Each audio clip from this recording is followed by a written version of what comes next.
ay rated SPG. Striktong patnubay at gabay ng magulang ang kailangan. Maaaring may masiselang tema, lengguwahe, karahasan, sexual, horror o droga na hindi angkop sa mga...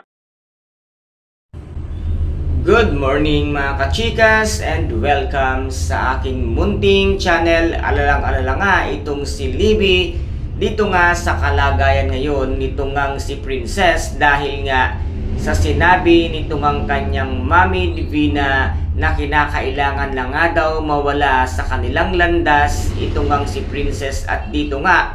ay nakukonsensya na nga ng tuluyan itong ang batang si Libby dahil sabi nga niya hindi niya nga kaya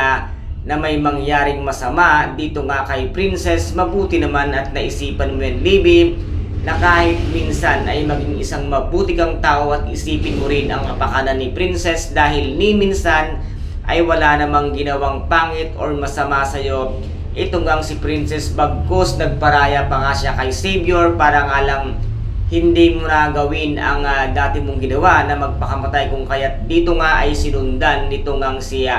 Libby, itong si Princess at si Divina na kung saan nga sana ay pinaplano na nga tapusin nitong ngang bruhang si Divina ang buhay nga nitong si Princess at ngayon nga ay hindi ito naituloy dahil nga sa bigla-bigla ang pagsulpot nitong ngang si Libby at dito naman ay alam na nga nitong si Charlene ang katotohanan kung kaya't sinugod niya nga si Jenny para nga sabihin dito kay